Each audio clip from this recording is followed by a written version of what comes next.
अस्सलाम वालेकुम। आपको आज के प्रोग्राम में खुशामदीद। तहरीक इंसाफ की एहतजाजी सियासत का मरकज इस वक्त सूबा खैबर पख्तूनख्वा बना हुआ है। पार्टी वहां अपने जलसे कर रही है। आज तहरीक तहफ़्फ़ुज़ आईन पाकिस्तान के ज़ेर एहतमाम सवात में जलसा किया गया। इस जलसे से वज़ीर आला खैबर पख्तूनख्वा अली अमीन गंडापुर, बैरिस्टर गौहर, उमर अयूब खान और पश्तूनख्वा मैप के महमूद खान अचकज़ई ने भी खिताब किया। चेयरमैन पीटीआई बैरिस्टर गौहर का यह कहना था कि बानी पीटीआई का कहना है कि उनके साथ जो ज्यादतियां हुई उन्हें माफ करता हूं, लेकिन मुल्क से ज्यादती करने वालों के साथ सुलह नहीं हो सकती। साबिक स्पीकर कौमी असम्बली असद कैसर का यह कहना था कि जब हक के फैसले होंगे तो बानी पीटीआई रिहा हो जाएंगे। खान साहब ने कहा मेरे साथ जो ज्यादतियां हुई है वो मैं माफ करने को तैयार हूं, पर मुल्क के साथ ज्यादती करने वालों के साथ सुलह नहीं हो सकता। सुप्रीम कोर्ट में खान साहब ने कहा जज साहब मेरा खैर है लेकिन मुल्क दीवालिया ना हो।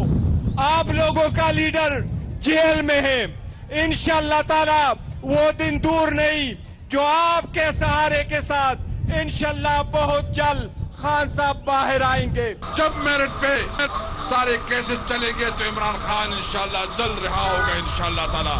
हम जद्दोजहद करेंगे कि मुल्क कानून और आईन के मुताबिक चले।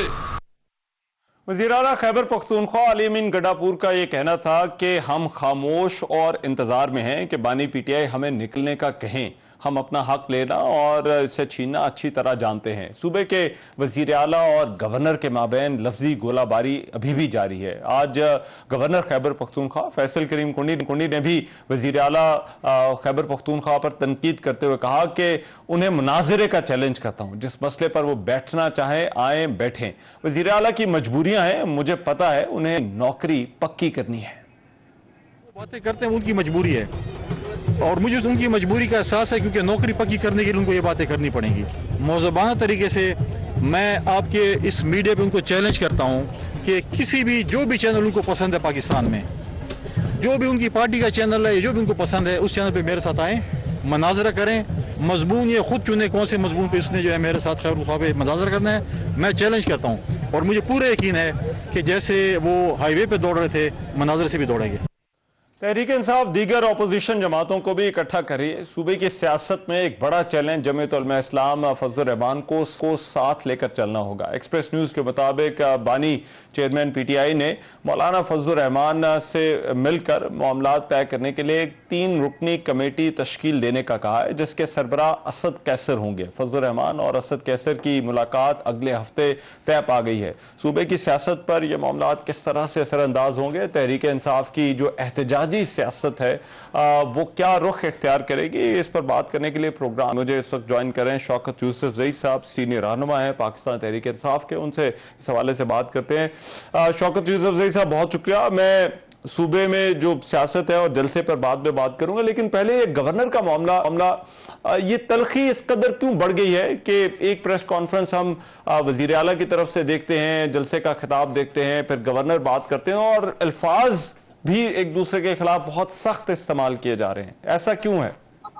बहुत शुक्रिया। देखिए, गवर्नर इस वक्त इररिलेवेंट है, उसका कोई पॉलिटिकल कोई उसका रोल नहीं है खैबर पख्तूनख्वा के अंदर। एक जमाना होता था जब फाटा अलग था, उस वक्त तो गवर्नर का कोई रोल बनता था, लेकिन अब तो आईनी रोल के अलावा उसका कोई रोल नहीं है पॉलिटिकल।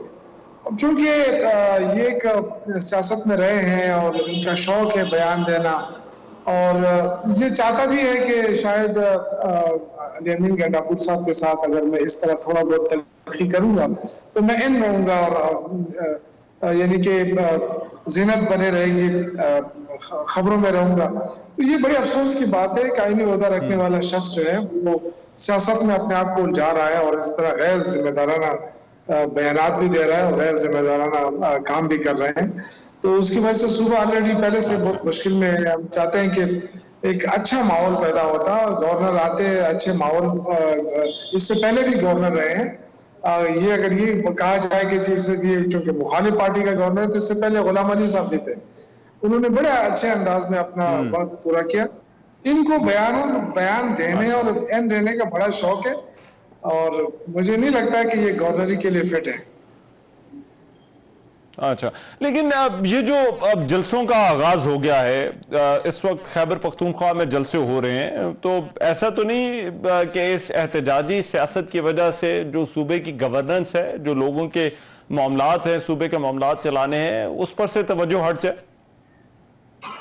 नहीं, देखिए हमारे हम तकरीबन तीसरी मर्तबा हैं और इस पहले भी 2014 में अगर आप देखें तो उस वक्त हमने बहुत ज्यादा 120 दिन का धरना दिया था और एक काफी एजुटेशन की थी और अपने हक के लिए सूबे के आवाम को पता है कि हम क्यों एजुटेशन कर रहे हैं, कुछ जात के लिए नहीं कर रहे हैं। लेकिन ये कि जो इस पाकिस्तान के अवाम ने सबसे बड़ा मैंडेट दिया था तहरीक इंसाफ के उम्मीदवारों को, इसके बावजूद कि उनके पास निशान नहीं था, लेकिन इमरान खान के नाम पे लोगों ने वोट दिया और उनको असेंबली में पहुंचाया। जिस तरीके से उनका मैंडेट चोरी करके इन लोगों ने फॉर्म 47 के जरिए हुकूमत बनाई, तो अवाम इनको नहीं चाहते हैं, ना पसंद करते हैं। तो हम आज आप देखें कि 2 दिन की मोहलत से आज का जलसा हुआ है स्वाद के अंदर, मैं कह रहा हूँ तारीखी जलसा हुआ है। इसके बावजूद कि शदीद गर्मी, आपको पता है शदीद गर्मी है, तो अल्लाह ताला की रहमत थी कि शाम को एकदम मामला पलट गया और इतनी सर्दी थी कि लोगों को स्टेज के ऊपर सर्दी लग रही थी। तो इसके अल्लाह की मदद भी है, लेकिन इतनी ज्यादा तादाद में लोगों का आना 2 दिन के उस पे मैं लोगों को सिर्फ मीडिया के जरिए लोगों को इन्फॉर्म किया गया था। तो लोग जो है ना वो निकलना चाहते हैं। अब ये देखना है कि ये जो सियासत है हमारी, ये कब तक इस तरह रहती है, क्योंकि ये रिहर्सल है। लेकिन एक सूबा जो है वो विफाक के खिलाफ जलसे कर रहा है और विफाक के साथ आपके और भी मसाइल हैं, मामलात हैं जहां पर दोनों की कोऑर्डिनेशन जरूरी होती है। तो क्या इस एहतजाजी सियासत से वो मामलात ज्यादा पेचीदा तो नहीं हो जाएंगे? देखिए, अगर हम ये ना भी करें ना, तो तब भी जो वफाकी हुकूमत है इस वक्त, उसके साथ हमारी किसी किस्म का लाइजान नहीं बन सकता है। अगर आप देखें तो शुरू दिन से हमने फैसला किया कि हम नून लीग पीपल्स पार्टी के साथ किसी किस्म का वो नहीं रखेंगे, ना तो उनके साथ हम मुज़ाकरात करेंगे, ना उनके साथ हम बैठेंगे, क्योंकि सिवाय इसके कि सूबाई हकूक के हवाले से। तो देखिए, सूबाई हकूक पे अगर वो एक जितने भी हमारे हैं, NFC है, NHP है, इसी तरह जो TCI के जरिए जो हमें जो आईनी तहफ़्फ़ुज़ मिला हुआ है, वो तो हमारा हक है, वो तो हम मांगेंगे, वो सूबे के अवाम का हक है। सियासत हमारी अपनी जगह, वो जो हकूक की बात है वो हम करते रहेंगे और करेंगे इंशाअल्लाह। लेकिन इसके अलावा जो हमारी सियासत है वो हम इनके साथ किसी सूरत हम इनके साथ बैठने के लिए तैयार नहीं, इसलिए कि ये जो आज मुल्क का बेड़ा गर्क किया है, जो IMF के कर्जे ले लेकर मुल्क को चलाया जा रहा है। अब आप देखें, ये कहते हैं हमने मुल्क को तरक्की दी है, इन्होंने मोटरें बना के गिरवी रख दी है, आज एयरपोर्ट भी बेच रहे हैं, PIA भी बिक रही है, स्टील मिल भी बिक रहा है। इन्होंने मुल्क के साथ क्या किया? ये कौन सी तरक्की दे रहे हैं मुल्क को? ये तो अपने आप को बिल्कुल वो कर रहे हैं कि जी बस। लेकिन ये मामलात देखिए, जो कुछ ये तो सियासी मामलात हैं, लेकिन उसके साथ जो माली मामलात हैं, जिस तरह से वज़ीर आला ने आज कहा कि मैं फाटा और पाटा में किसी को टैक्स नहीं लगाने दूंगा, अब इस तरह के जो मामलात हैं, आपके ख्याल में वो ज्यादा उलझ नहीं जाएंगे या सुलझेंगे इस तरह की तकरीरों से, बातों से? देखिए, मेरे ख्याल से इसको जरा सीरियसली लेना चाहिए। ये कोई इतना अहम, कोई इतना मामूली इशू नहीं है कि अगर वफाक ने कह दिया कि जी हम तो टैक्स लगा रहे हैं और ये लग जाएगा। अगर इस तरह लगना होता तो आज से बहुत पहले लग चुका होता। देखिए, यहाँ पे दहशतगर्दी रही है, आप स्वात को हालात को देखें, यहाँ पूरा स्वात खाली हो गया था। मलेकगंज के लोगों ने कुर्बानियां दी हैं दहशतगर्दी के खिलाफ, फाटा के लोगों ने कुर्बानियां दी हैं दहशतगर्दी के खिलाफ, लोगों की जानें गई हैं, वहां तो कारोबार तबाह हुआ है। लोग आप देखें मलेकगंज के अंदर कारोबार कितना, इतना बड़ा टूरिज्म था स्वाद का, वो सारा जो है ना वो कम हुआ। फाटा के अंदर जो तरक्की थी, कारोबार था, वो सारा खत्म हुआ। ये कोई मामूली बात तो नहीं है, वरना हम ये भी कह सकते थे कि आप पेशावर का टैक्स भी खत्म करें, आप मर्दान का भी करें, लेकिन ये तो उनका जायज हक है और ये जायज हक उनको देना चाहिए वफाक को। ये सिर्फ हमारा इशू नहीं है सूबे का, हमारा तो हम इसलिए उनके साथ खड़े हैं कि हमारे लिए अमन अमान का मसला बढ़ रहा है। अगर वफाक टैक्स लगाती है तो टैक्स कोई नहीं देगा। राइट, लास्टली शौकत साहब एक और चीज, मौलाना फजलुर रहमान के साथ अब मखसूस नशिस्तों पर तो आप लोगों का इख्तलाफ है, उनकी जो सियासत का मरकज है वो भी खैबर पख्तूनख्वा है, तो क्या उनके साथ चला जा सकता है सूबे की सियासत में? और फिर ये जो तहरीक तहफ़्फ़ुज़ आइन की हवाले से आप जो है वो ये तहरीक भी आप चलाना चाहते हैं? देखिए, तहरीकें चलती रही हैं, बड़े बड़े मुखालिफ एक दूसरे के साथ मिल के रहे हैं। ये तो देखिए गोल तो एक ही है ना, गोल ये है कि जो 47 की गवर्नमेंट बनी है इसको खत्म करना है, तो उसमें तो कोई दो राय नहीं है। उसके बाद देखिए इलेक्शन प्रोसेस होता है अपना, और आपको पता है कि इलेक्शन के लिए अलग एक तरीकाकार होता है, और उसमें जो भी हमारे साथ होंगी वो आपको पता चले। लेकिन मेरा नहीं ख्याल है कि मौलाना साहब के साथ हमारा कोई इंतखाबी इत्तेहाद बन जाए या बन रहा है, इससे कोई बात नहीं है। लेकिन जो तहरीक चल रही है उसमें यह कि हम भी चाहते हैं कि इस हुकूमत का खात्मा हो, और वो तमाम इदारे जो इस वक्त सियासत में मुलविस हो रहे हैं, जैसे इलेक्शन कमीशन है, बिल्कुल एक 22 किस्म का इदारा बन चुका है, इस तरह के इदारे जो है वो साफ उस सियासत के अंदर से, तो उस पर हम सारे इकट्ठे हैं। उसमें मौलाना साहब भी हमारे साथ 6-7 जुम्मा, आज अचकजई साहब ने भी हमारे प्लेटफॉर्म से उन्होंने खिताब किया है, तो हम उनको भी वेलकम किया है। राइट, तो इस तरह कोई भी आना चाहिए। ठीक है, बहुत शुक्रिया। शौकत जूसी हमारे साथ मौजूद थे और बात कर रहे थे तहरीक इंसाफ की और खैबर पख्तूनख्वा की सियासत के हवाले से। प्रोग्राम में एक ब्रेक, वापस आते हैं तो पाकिस्तान और भारत के दरमियान कल क्रिकेट टाकरा है, क्या होगा इस पर बात होगी इस ब्रेक के बाद। Welcome back after the break. Pakistan और भारत के दरमियान T20 वर्ल्ड कप का मैच अब कल न्यूयॉर्क के क्रिकेट स्टेडियम में खेला जाएगा। न्यूयॉर्क दुनिया क्रिकेट का सबसे ज्यादा देखा जाने वाला जो मैच है उसकी पहली बार मेजबानी करेगा। पाकिस्तानी वक्त के मुताबिक ये रात 10 बजे मैच शुरू होगा। मौसमियाती रिपोर्ट से पाकिस्तान और भारत के मैच वाले दिन 51% बारिश का इम्कान भी जाहिर किया जा रहा है, लेकिन बारिश की सूरत में इजाफी वक्त दिया जा सकता है। पाकिस्तान को T20 वर्ल्ड कप में अपने पहले मैच में अमेरिका के हाथों सुपर ओवर में एक अपसेट शिकस्त हुई और भारत ने अपने पहले मैच में आयरलैंड को 8 विकेटों से हराया था। लेकिन अब ये जो कल का मैच है ये पाकिस्तान के लिए बड़ा जरूरी है कि कमबैक करना है, और भारत के लिए जरूरी है कि वो अपनी इवनिंग स्ट्रीक जो है वो जारी रखे। ये मैच ऐसा है कि इस पर नजर तो हमेशा रहती है। तो हमारे साथ प्रोग्राम में इस वक्त 2 एक्सपर्ट्स जो है वो मौजूद हैं जो हमें ज्वाइन कर रहे हैं इस मैच पर बात करने के लिए। उमर फारूक साहब क्रिकेट एक्सपर्ट हैं, राइटर हैं, स्पोर्ट्स को एक्सटेंसिवली क्रिकेट को कवर करते हैं, बहुत शुक्रिया उमर फारूक साहब। और शेखर लोथरा साहब जो कि हमें भारत से ज्वाइन कर रहे हैं, स्पोर्ट्स जर्नलिस्ट हैं वहाँ के बहुत जाने माने। शेखर लोथरा साहब, thank you so much for your time as well. मैं गुफ्तगू का आगाज उमर आपसे करना चाहता हूँ। अमेरिका के साथ जो मैच हुआ, क्या आपको लगता है कि कल जब टीम मैदान में उतरेगी तो उन पर दबाव होगा? डेफिनेटली रहमान, दबाव क्यों नहीं होगा, बिकॉज पाकिस्तान की जो लूजिंग स्ट्रीक है वो शुरू होगी थी इंग्लैंड से ही, वहाँ से अब हारते हुए आ रहे हैं और जिस तरीके से पाकिस्तान हारता हुआ आ रहा है तो डेफिनेटली प्रेशर होगा। पाकिस्तान की सिलेक्शन की बात करें, पाकिस्तान की जब आप एग्जीक्यूशन की बात करते हैं, बैटिंग की बात करें, बॉलिंग, फील्डिंग, ऑलमोस्ट हर डिपार्टमेंट में पाकिस्तान स्ट्रगल करता नजर आ रहा है। और जब आप इतने बड़े क्रूशल मैच पे, जिसके आपने खुद ही बताया कि स्टेक्स इतने हाई होते हैं कि इवन कि आईसीसी का जो इवेंट है उसकी मेजर जो रेवेन्यू है वो इस गेम की तरफ उन्होंने सेट की होती है कि यहाँ से हमें बहुत ज़्यादा पैसा आएगा, तो गेम के स्टेक्स बहुत हाई है। पाकिस्तान डेफिसिट में है, पाकिस्तान की इस टाइम हालत वो नहीं है जिस तरीके से पाकिस्तान को आना चाहिए था इस वर्ल्ड कप में। लेकिन आई थिंक पाकिस्तान ने हमेशा, कोई भी बड़ा इवेंट हो वहाँ पर पाकिस्तान का स्टार्ट हमेशा कहीं ना कहीं बड़ा शेकी सा रहा है। लेकिन पाकिस्तान जैसे जैसे टूर्नामेंट आगे चलता है पाकिस्तान कहीं ना कहीं से संभलता है, और उसके बाद फिर आपको याद होगा इससे पिछला वर्ल्ड कप भी पाकिस्तान ने जिस तरीके से T20 वर्ल्ड कप की बात कर रहा हूँ, पाकिस्तान ने काफ़ी दूर तक पाकिस्तान फाइनल तक लेके चला गया था और इससे पहले सेमीफाइनल पाकिस्तान खेला था। यस, डिसअपॉइंटेड ज़रूर है हम लोग, लेकिन देखिए यही बेस्ट लॉट है पाकिस्तान की।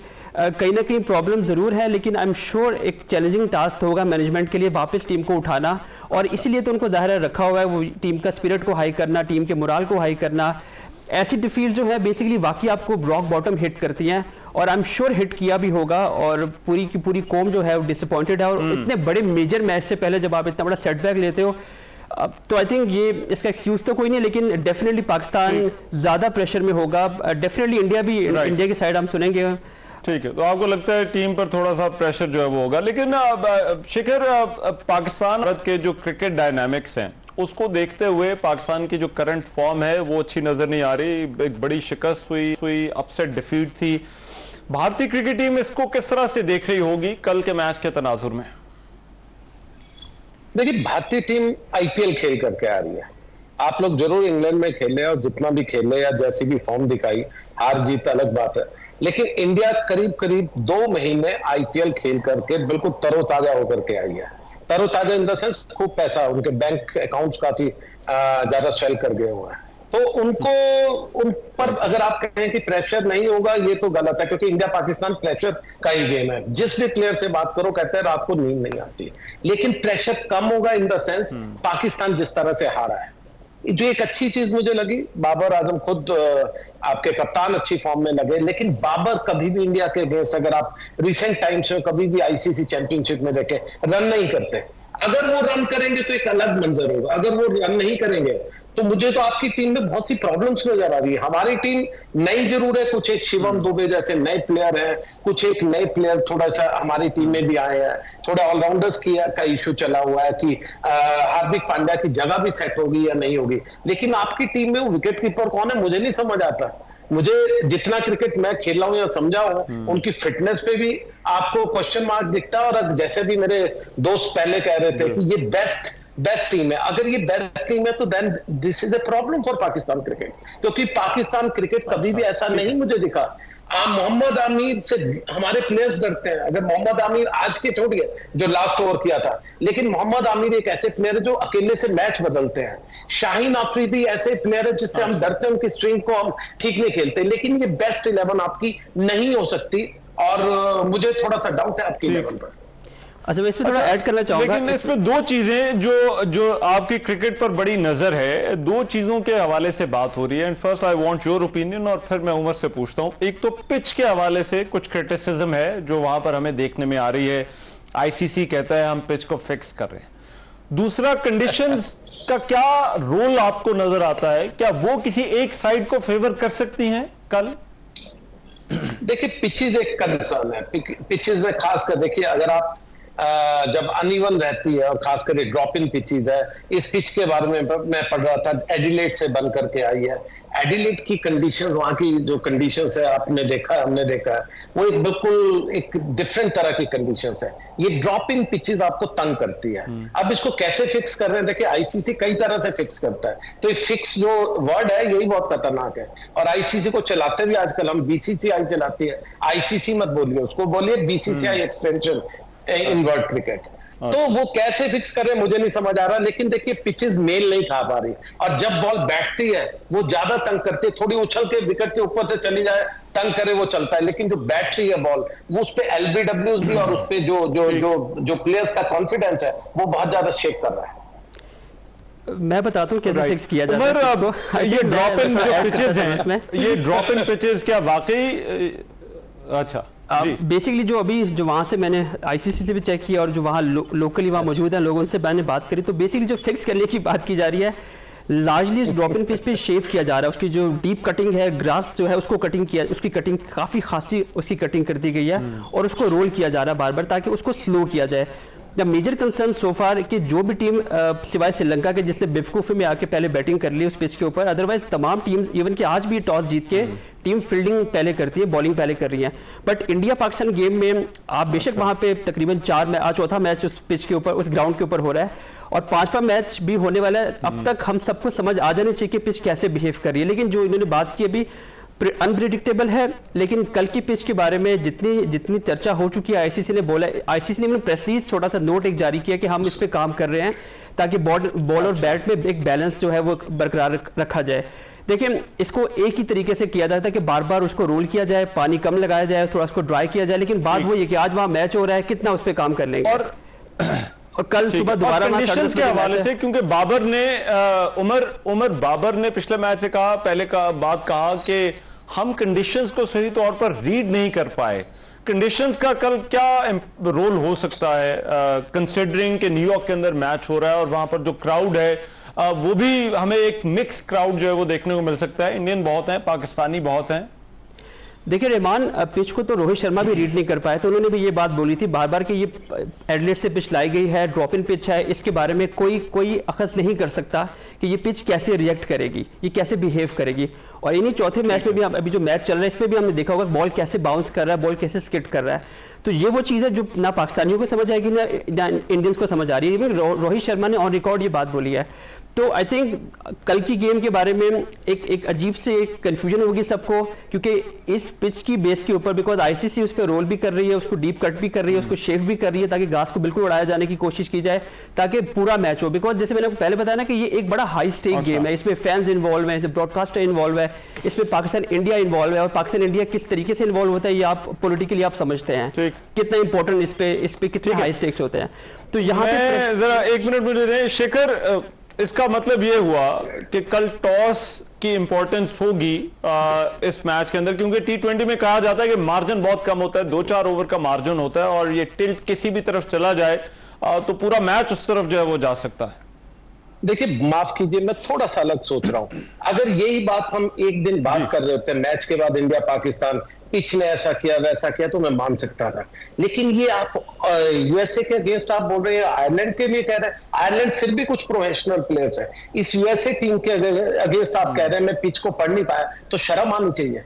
आपको कप्तान भी नहीं होना चाहिए, आपकी टीम को भी शर्म करनी चाहिए, क्योंकि अगर आप इनके अगेंस्ट में स्टेक्स इतने हाई कर दोगे तो आप कैसे खेलोगे। मैंने तभी तो कहा अगर आपकी टीम यूएसए के अगेंस्ट लास्ट ओवर में 4 वाइड्स करके और मोहम्मद आमिर जैसा प्लेयर अगर इस तरह का ओवर करता है 19-20 रन का, तो देखिए फिर बड़ा मुश्किल होगा। इंडिया बहुत प्रोफेशनल टीम है, बाकी की टीमें प्रोफेशनल है। आप तो मैंने कि क्या श्रीलंका भी अच्छा नहीं खेला, बाहर हो चुका है, लेकिन पाकिस्तान को ये नहीं मुझे नहीं लगता कि ये सूट करता है बिल्कुल। शिखर, आपको लगता नहीं 2021 में जो वर्ल्ड कप हुआ था, 22 में जो वर्ल्ड कप हुआ था, उसमें भी इससे पहले इंडियन टीम आईपीएल खेलती हुई आ रही थी। आपने ये तो बता दिया कि बैंक बैलेंस जो है वो काफी भर गया, आपने ये नहीं बताया कि लड़के फटीग भी हो सकते हैं। देखिए फटीग 100%, लेकिन उमर इसमें डाउट ही नहीं है। और हम 45 डिग्री में क्रिकेट खेल रहे हैं। अच्छा उमर, मुझे टॉस कल कितना इंपॉर्टेंट हो सकता है? क्योंकि ये वर्ल्ड कप के मैचेस के हवाले से कहा जा रहा है कि टॉस इस वक्त जो है वो बहुत अहमियत इख्तियार कर गया है जो मैचेस हो रहे हैं उनमें। देखिए जैसे रोहित शर्मा ने बार बार ये बात बोली, बाबर ने भी ये बात एक दफा, क्योंकि बाबर पाकिस्तान को एक और डेफिसिट यहाँ पे थोड़ा सा प्रॉब्लम है यहाँ पे, क्योंकि पाकिस्तान ने यहाँ पे कोई प्रैक्टिस मैच नहीं खेला। इंडिया के पास एक एडवांटेज तो है क्योंकि उन्होंने वहाँ एक प्रैक्टिस मैच भी खेला है और उन्होंने एक फुल गेम भी खेला है यहाँ पे, तो उनको कहीं ना कहीं आइडिया हो गया होगा कि ये पिच कैसे बिहेव कर रही है। और वैसे भी इंडिया के अलावा यहाँ पे तीसरा मैच चल रहा है यहाँ पे और एक एविडेंस आपके पास आना शुरू हो गया है। बट अगेन इस पिच को और जो बाकी 3 मैचेस जहां पहले हुए हैं उससे आप जो कल की पिच बनने वाली है उससे आप कंपेयर ना करें, बिकॉज नोबडी नोस कि कल का पिच कैसे बिहेव करेगा।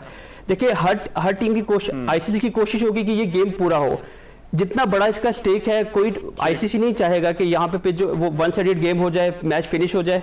और जो बात की आपने बार बार आपने जो बात की कि पाकिस्तान विकेट कीपर का इशू है, फलां इशू है, बिल्कुल ये बात आपकी, मैं इसको डिनाई नहीं करूंगा। लेकिन देखिए पाकिस्तान की हिस्ट्री है इस तरह के कमबैक करने की, पाकिस्तान की एक लंबी चौड़ी एक प्रेसिडेंस मौजूद है कि पाकिस्तान कैसे कमबैक करती है। हमेशा जो इंडिया पाकिस्तान की बात आती है तो पाकिस्तान की बॉलिंग और इंडिया की बैट्समैन की बात आती है, और पाकिस्तान की बॉलर ने बहुत बार इंडिया पे डोमिनेट किया। यस, यहाँ पे जो आपने पिच पे बार बार हम बात कर रहे हैं वो ड्रॉप इन पिच पे इसलिए बात की कि यहाँ पे कोई एविडेंस नहीं है, एक लंबी हिस्ट्री नहीं है यहाँ पे खेलने की, और पहली बार यहाँ पे मैचेस हो रहे हैं। ग्राउंड बनाया गया है, कुछ 6-8 महीने पहले ग्राउंड बनाया गया है, पिच को उठा के एडिलेड से मट्टी ला के फ्लोरिडा में बनाया गया। तो यहाँ पे इन चीजों पे डिस्कस करके आई थिंक किसी के पास इस चीज की एविडेंस नहीं होगी, ना रोहित शर्मा के पास होगी, ना बाबर आजम के पास होगी, और ना ही मैनेजमेंट के पास होगी। तो काफी चीजें जो है वो जी। मैं शेखर, अब पाकिस्तान में तो मैच होते नहीं, पाकिस्तान इंडिया के थर्ड कंट्री खेलना पड़ता है या पाकिस्तान की टीम वहां अगर खेल लेती है, कंसिडरिंग न्यूयॉर्क वेन्यू है, पहली दफा है, इस क्राउड सपोर्ट को, इस वर्ल्ड कप की सेटिंग को देखते हैं, आपको क्या लगता है ये कितना इंपॉर्टेंट हो सकता है और कल कैसा मैच हो सकता है? Will it be a close call या फिर आपको लगता है कि जो भी जीतेगा आराम सुकून से जीतेगा? देखिए 1 साइडेड मैचेस हमने बहुत देख लिया, हम बहुत शोर मचाते हैं, हम दोनों जगह के टीवी बैठकर हम बोलते हैं कि ऐसा होगा वैसा होगा, बट अगर आप हिस्ट्री देखें तो 1 साइडेड मैचेस इंडिया और पाकिस्तान में, और खासकर इंडिया की फेवर में ज्यादा हुए। हम सिर्फ एक बार मैच जीते आ रहे हैं। और रही बात जो मेरे दोस्त कह रहे थे कि जो हमारी उनकी बॉलिंग, आपकी बॉलिंग और हमारी बैटिंग की बात होती है, देखिए ये जरूर होता था, लेकिन पिछले 2-3 साल अगर आप देखें तो हमारी बॉलिंग बहुत ज्यादा, खासकर जो पेस बॉलर्स है वो बहुत ही अच्छे उठ करके आए हैं। जसप्रीत बुमराह किसी भी वर्ल्ड के किसी भी बॉलर से बेटर बॉलर है। अगर उनका दिन होगा तो विकेटें भी निकाल लेंगे और रन मारने उनको बहुत ही मुश्किल है। सिराज बहुत अच्छे उभर करके आए हैं। जो अर्शदीप है वो एक अच्छे लेफ्ट आर्मर, अच्छे यॉर्कर मारने वाले हैं। हमारे ऑलराउंडर अच्छे हैं। इनफैक्ट जो मैं पहले बात कर रहा था, हार्दिक पांड्या, उनकी जगह बननी टीम में मुश्किल हो गई है कि वो खेलेंगे या नहीं, जो कि वर्ल्ड के one of the best allrounders है। तो ये चीजें जरूर है। और एक बात जो मेरे दोस्त कह रहे थे कि फैटीग वाला फैक्टर, फैटीग फैक्टर जरूर है, लेकिन ये मत भूलिए कि ये पैसा ही आपको सबसे ज्यादा जान देता है। हमारे प्लेयर सर्दियों में खेलने से मना कर देंगे, 45 डिग्री में खेलने में सब तैयार बैठे हैं, तो इसलिए प्रेशर कम होगा। चलो मैं final, Umar I have 10 seconds. Umar I have 10 second जो फाइनल कमेंट। ये फटीग थी जिस पे पाकिस्तान ने 152 विदाउट लॉस दुबई में मैच जीता था। आई थिंक ये फैक्टर आर्ग्यू कर सकते हैं इसके ऊपर, वो अकेला मंजर था। बिल्कुल मैं मानता हूं इस बारे में। चलें, ठीक है, thank you so much, thank you so much Shekhar Luthra, Umar Farooq, बहुत शुक्रिया आप दोनों का। प्रोग्राम में एक ब्रेक, वापस आते हैं इस ब्रेक के बाद।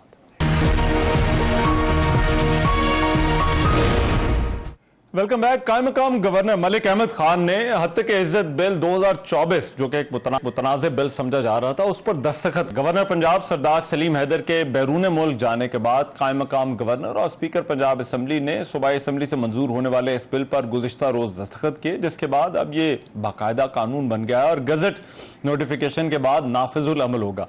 पंजाब हुकूमत का हत्या के इज्जत का जो कानून है, दूसरी तरफ लाहौर हाई कोर्ट में भी चैलेंज कर दिया गया है। सहाफियों की जानिब से एडवोकेट नदीम सरवर के जरिए इस कानून के खिलाफ दरखास्त लाहौर हाई कोर्ट में दायर की गई है, जिसमें हुकूमत पंजाब, वजीर आला और गवर्नर पंजाब को बजरिया प्रिंसिपल सेक्रेटरी फरीक बनाया गया है। इस दरखास्त में यह मौक़िफ़ इख्तियार किया गया है कि ये जो कानून है ये आइन के मुनाफी है। हत्या के इज्जत ऑर्डिनेंस और हत्या के इज्जत एक्ट की मौजूदगी में नया कानून नहीं बन सकता। सहाफियों से मुशावरत नहीं की गई और जल्दबाजी में कंट्रोल करने के लिए यह बिल लाया गया है और अदालत इस कानून को कलअदम करार दे। अब इस कानून के हवाले से पहले ही बहुत ज्यादा बहस चल रही थी। ये अब जबकि इस पर दस्तखत हो गए हैं तो जो सहाफ़ती तंजीमें हैं, जो सहाफ़ती हल्के हैं, वो इसको किस तरह से देखते हैं और इसकी मंजूरी से क्या फ़र्क पड़ेगा, क्या बदलेगा, इस पर प्रोग्राम के हिस्से में बात होगी। अयाज खान साहब हमारे ग्रुप एडिटर हैं एक्सप्रेस के, CPNE के नायब सदर भी हैं, वो मेरे साथ इस वक्त मौजूद हैं, उनसे इस हवाले से बात करते हैं। अयाज खान साहब बहुत शुक्रिया आपके वक्त का। अयाज खान साहब, ये हुकूमत कह रही थी कि इस हवाले से बातचीत होगी, तहफ़्फ़ुज़ात को दूर किया जाएगा, लेकिन फिर ये गवर्नर के दस्तखत क्यों हो गए इस बिल के ऊपर? अच्छा, पहले तो मैं एक वजाहत कर दूं, मैं CPNE का नायब सदर नहीं हूं इस वक्त। मैं एमेंड का सीनियर वाइस प्रेसिडेंट हूं, क्योंकि आप मुझे मरवाएंगे CPNE के नायब सदर के हाथों और वो मैं चले आपने तस्हीह कर दी, आपने खुद तस्हीह कर दी, ये काफी वो मैं नहीं जा। अच्छा, इशू ये है कि हम पहले दिन से हमारा मौक़िफ़ ये है कि हुकूमत को कानून साजी का हक है, हम उसको चैलेंज नहीं करते। हमारा मौक़िफ़ सिर्फ ये था कि आप हमसे बात करें, बैठ के हमारे तहफ़्फ़ुज़ात सुने और उसके बाद आप इस बिल को ले आए, हमें एतराज़ नहीं है। लेकिन पहले गवर्नमेंट हमें चक्कर देती रही कि जी बिल्कुल आपसे बात होगी और आपकी मुशावरत के बगैर हम नहीं करेंगे, वो बात हो गई। उसके बाद फिर एक जॉइंट एक्शन कमेटी है हमारी तमाम सहाफ़ी तंजीमों की, उसकी एक मीटिंग गवर्नर साहब से भी हुई जो पंजाब के हैं, जिनका पीपल्स पार्टी से ताल्लुक है। उन्होंने भी कहा जी किसी सूरत आपके तहफ़्फ़ुज़ात के बगैर ये बिल कानून नहीं बनेगा, मैं आपको यकीन दिला रहा हूं और हम एक मीटिंग कॉल करेंगे, उसमें तमाम स्टेक होल्डर्स को बुलाएंगे और उसके बाद हो जाएगी। गवर्नमेंट से तो हमारा शिकवा है ही, पीपल्स पार्टी से बुनियादी तौर पे शिकवा ही हुआ कि जिस दिन ये बिल असेंबली में पेश हुआ, पीपल्स पार्टी वालों ने एब्सटेन किया, वो नहीं आए। इसका मतलब आप समझ जाते हैं कि जब एब्सटेन हो रहा था तो कहीं ना कहीं आपकी उसमें शामिल होती है विल। ऑपोजिशन के हम शुक्रगुजार हैं, वो मलिक अहमद खान बच्चर साहब, उन्होंने इस पे भरपूर किरदार अदा किया, एहतजाज भी किया, अपने तहफ़्फ़ुज़ात भी बताए, लेकिन इसके बावजूद गवर्नमेंट अड़ी रही। अब पीपल्स पार्टी कहती है कि जी हम पे तनकीद आप क्यों कर रहे हैं, हमारे बिल उसने गवर्नर ने तो दस्तखत नहीं किए। हमारा मौकफ इसमें यह है कि हुजूर आपने दस्तखत नहीं किए, दस्तखत करने का मौका तो फराहम कर दिया ना, आपने पास तो दे दिया डी के सामने जाके, राइट, और आराम से कायम काम गवर्नर ने उस पर गोल कर दिया। राइट। लेकिन ये जो जब प्रोसेस चल रहा था और सहाफियों के जो तहफ़्फ़ुज़ात थे, आपके ख्याल में अब हुकूमत क्यों नहीं अकोमोडेट कर सकी या करना चाहती थी इस सारे मामले में जो खदशात थे, जो एतराज़ात थे? देखिए, हमें तासुर ये दिया जाता रहा कि हम सिर्फ टाइम मांग रहे थे कि हम आपकी हमने सुन लिया मौकफ, हम अपनी सिफारिशात दे देते हैं या जो भी तहफ़्फ़ुज़ात हैं उस पर कर लें। अच्छा, ये ऑलमोस्ट तय हो गया था कि 1 वीक का टाइम मिल जाएगा। जिस दिन हमारी इंफॉर्मेशन मिनिस्टर पंजाब से मुलाकात हुई, उसमें स्पीकर जो इस वक्त कायम काम गवर्नर है मलिक अहमद खान भी मौजूद थे, तमाम साफी तंजीमें उसमें थी, ज्वाइंट एक्शन कमेटी थी, बाकी जर्नलिस्ट भी थे। तो हमें यह कहा गया कि जी मतलब ये तासुर दिया गया कि ऑलमोस्ट डन है कि 1 वीक आपको मिल जाएगा, और सिर्फ चीफ मिनिस्टर साहबा से हमने मुशावरत करनी है। तो इसका मतलब ये है कि चीफ मिनिस्टर साहबा नहीं चाह रही थी, उन्होंने ये तय किया हुआ था कि जी बस ये होना है हर हाल में, और उसके बाद मुझे लगता है कि उनकी हिदायत पे भी। लेकिन रियाज खान साहब, हुकूमती हल्के जो हैं वो ये कहते हैं कि आपने कोई रेगुलेशन जरूरी है, कोई कानून तो होना चाहिए। तो आपको याद होगा पीटीआई की गवर्नमेंट भी यही आर्गुमेंट देती थी जब उन्होंने ऑर्डिनेंस लाने की जो वो मीडिया उसकी कोशिश की थी। तो क्या किसी किस्म की कोई रेगुलेशन नहीं होनी चाहिए मीडिया के ऊपर या सोशल मीडिया के ऊपर? अब रहमान 3 ऑलरेडी मौजूद है इस मुल्क में कवानीन इस हवाले से। पैमरा एक्ट है,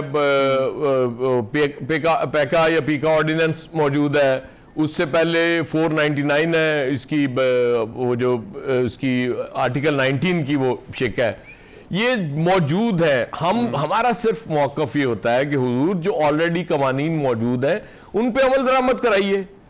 जब स्पेशल कोर्ट्स बनती हैं या स्पेशल ट्राइब्यूनल्स बनते हैं, उसका मतलब आप भी समझते हैं, उसका मतलब सिंपल ये होता है कि चूंकि गवर्नमेंट ने वो बनाने होते हैं और वो ट्राइब्यूनल्स के जो हेड्स होते हैं वो गवर्नमेंट के खिलाफ नहीं जाया करते, उन्होंने जो गवर्नमेंट ने कहना है उसके मुताबिक उन्होंने कर देना है। तो इसमें विच हंटिंग होगी, आप सिलेक्टेड इंसाफ नहीं होना चाहिए, आज़ादी इजहार पे पाबंदी। हम ये नहीं कहते कि मादर पिदर आज़ादी हमें चाहिए, हम मुद्दत ये बाल सफेद कर ली है हमने इस प्रोफेशन में और बड़ी एहतियात से की है। लेकिन आपको समझ के आती है क्यों हुकूमत ये समझती है कि जो एग्जिस्टिंग कवानीन है वो मौजूदा हालात में उनको इस्तेमाल नहीं किया जा सकता, वो हुकूमत ये लाना जरूरी है? वो हुकूमत ये समझती है क्योंकि वो रेगुलर कोर्ट्स में जाते हैं और जजेस की जाहिर है उनका एक इंडिपेंडेंट माइंड होता है, वो जो नताइज गवर्नमेंट्स चाह रही होती हैं या ताकतवर हल्के चाह रहे होते हैं वो वहां से नहीं आते, जिसकी वजह से स्पेशल ट्राइब्यूनल्स बनाने का मकसद ही होता है। आपको याद होगा मोहतरमा बेनजीर भुट्टो ने एक दफा कैंगरू कोर्ट्स करार दिया था, तो ये मेरे हिसाब से कैंगरू कोर्ट्स ही हुआ करती हैं, क्योंकि जब आपने ये उसमें ये भी डाल दिया कि जी वो कारकर्दगी का जायजा लेगी गवर्नमेंट गालिबन 2 साल बाद, वो ट्राइब्यूनल का जो हेड होगा उसका, और उसके बाद फैसला करेगी उसको एक्सटेंड करना या नहीं करना। तो इसका मतलब है जब मुझे एक्सटेंशन चाहिए तो मुझे जो गवर्नमेंट कहती जाएगी मैं तो वही करूंगा ना, जब मैं ट्राइब्यूनल का हेड हूं। तो इसलिए हम समझते हैं कि इसमें सिलेक्टेड होगा और आजादी इजहार पे पाबंदी लगाने की कोशिश की जा रही है। ठीक है, राइट। बहुत शुक्रिया याज खान हमारे साथ मौजूद और बात कर रहे थे इस मुतनाज़े बिल के हवाले से। प्रोग्राम में एक ब्रेक शामिल करते हैं, वापस आते हैं इस ब्रेक के बाद। Welcome back. नरेंद्र मोदी कल तीसरी मरतबा भारत के वजीर आजम का हलफ उठाने जा रहे हैं। वो इंडिया की तारीख में मुसलसल तीसरी बार वजीर आजम की नशस्त संभालने वाले नेहरू के बाद अबसरे वजीर आजम है। लेकिन इसके बावजूद हालिया इंतखाबात नरेंद्र मोदी और उनकी जमात बीजेपी के लिए खासे मायूस कुन साबित हुए। इंतखाबात से पहले नरेंद्र मोदी का यह दावा था कि उनकी पार्टी 400 नशिस्तों की सुपर मेजॉरिटी हासिल कर लेगी। ये उस वक्त गलत साबित हुआ जब बीजेपी अकेली 272 नशिस्तें भी हासिल ना कर पाई जो सादा अक्सरियत बनाने के लिए दरकार थी। हिंदू नेशनलिज्म के हमायती बीजेपी को उत्तर प्रदेश जैसी रियासत से भी मायूसी मिली जहां वो महज 33 नशिस्तें हासिल कर पाई। इसी रियासत से 2019 के इंतखाबात में उसे 62 सीटें मिली थी और ये वही रियासत है जहां मोदी ने इंतखाबात से पहले मुनज़्ज़म बाबरी मस्जिद की जगह राम मंदिर तामीर किया था। तज्ज़ियाकार नताइज को मोदी के मुस्लिम मुखालिफ और इंतहा पसंदाना कौम परस्ती के बयानी की शिकस्त करार दे रहे हैं। मोदी अब जो हुकूमत बनाने जा रहे हैं इसमें बीजेपी के साथ 15 दीगर जमातें भी शामिल हैं। क्या वो माजी के बरक्स इत्तेहादी हुकूमत होगी? अब इत्तेहादी हुकूमत बनने के बाद कांग्रेस के लीडर जयराम रमेश ने मोदी को 1/3 वजीर आजम करार दिया है। बीजेपी के इत्तेहाद में टीडीपी और जेडी जैसी जो है वो 2 अहम इत्तेहादी जमातें भी शामिल हैं जिन्होंने हुकूमत बनने से पहले ही मोदी के सामने अपने भारी मुतालबात पेश कर दिए और इनमें काबीना में वजारतें और लोकसभा में स्पीकर का ओहदा भी शामिल है। ये 2 जमातें खुद को सेकुलर जमातें समझती हैं। इन इंतखाबात में इन दोनों जमातों ने 28 नशिस्तें हासिल की हैं और इन दोनों जमातों का अगर एतमाद खोते हैं तो नरेंद्र मोदी लोकसभा में अपनी अक्सरियत से भी हाथ धो सकते हैं। इन इत्तेहादियों के होते हुए दाखिली और खारजा पॉलिसी के बहुत सारे मामलात में ऐसा लगता है कि उन्हें अपनी बात मनवाना, कानून साजी करना और इस्लाहात लाना इस नई मोदी सरकार के लिए मुश्किल होगा। और सबसे अहम बात कि पाकिस्तान के हवाले से रवैया पिछली हुकूमतों में खासा जारहाना रहा है। मोदी ने इंतखाबी मुहिम के दौरान भी पाकिस्तान मुखालिफ बयानी का खुलकर सियासी इस्तेमाल किया। अब पाकिस्तान की तरफ से तो एक मरतबा फिर दफ्तर खारजा का कहना है कि हम उम्मीद करते हैं कि अमन का फरोग होगा और इंडिया डायलॉग के लिए एक माहौल पैदा करेगा। अब देखना है कि मोदी सरकार, ये जो नई मोदी सरकार है, क्या इसमें पाकिस्तान के हवाले से रवैये में कोई फर्क आता है या नहीं। आज के प्रोग्राम से इतना ही। रहमान नजर को इजाजत दीजिए। अल्लाह ने के बाद।